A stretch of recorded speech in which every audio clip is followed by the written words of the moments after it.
কত দাম হইলো?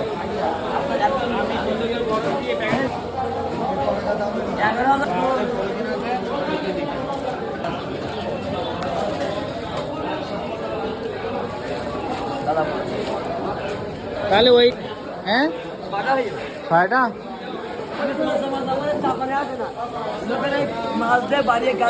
একটু বেশি দেন টাকাতে মাছ কিনে গেলেন